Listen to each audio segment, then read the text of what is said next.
I want to talk about Jordan Edwards at San Diego. This is another case of police shooting.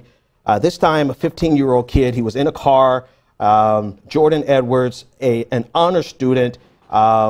He went to Mesquite High School, and it was an incident that police officers were responding to a possible shooting, and there was a car full of kids that pulled up, and it's horrible to say it like this, but it seems as though the car pulled up at the wrong time, the wrong place at the wrong time. Police officers shot into the car, killing 15-year-old Jordan Edwards. Some people who are remembering Jordan Edwards had this to say. Chris Cano said that he was a great kid. He had awesome parents. He was not a thug, and this should not have happened. The school, Mesquite, they said Mesquite's deepest sympathies and prayers are with the family and the friends of this young man who tragically lost his life. He was a good student and very well liked by his teachers, coaches, and his fellow students. The entire district, especially the staff and students of Mesquite High School, are mourning this terrible loss. According to another individual, they said, quote, they were simply leaving a party where they believed danger was, so they can't wrap their mind around why an officer decided to shoot inside of the car. And so they were doing what they were supposed to do. In the face of violence, they left. And as they were leaving, a police officer shot into the car, killing Jordan Edwards. So much to say about this. The first thing I would say about this is the fact that we're not really hearing about it on the scale that we should hear about it. Police shootings happen too often, and we should bring light to them every single time it happens. And so the news media should be reporting this even more than it already is. Social media should be talking about this more than it already is. And what I find is if without certain voices, we don't hear about these stories.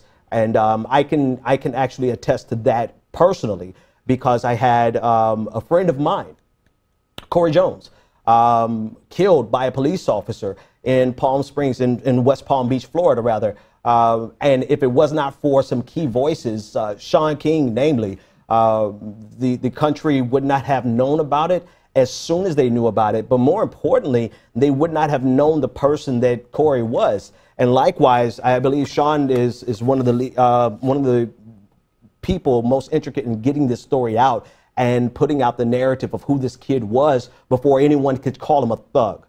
And a lot of times we're in a competition for the narrative, who can be first to cast the narrative. And so it's so important, whether we agree or disagree with everything certain voices do or say, it's important to have these voices, because I personally can attest to how important it is to have people who can get the word out about a person before the police can do their spin.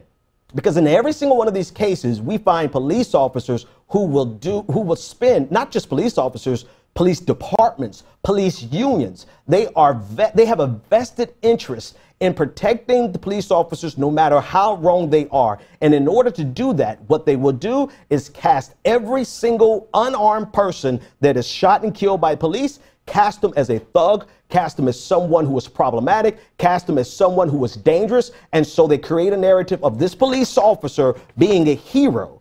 And thankfully, in this case, the first thing that we hear about Jordan Edwards is that he was an honor student, that he was well loved by his teachers, he was well loved by his school, by his colleagues, and his fellow students at the school, and most of all, he was beloved by his family.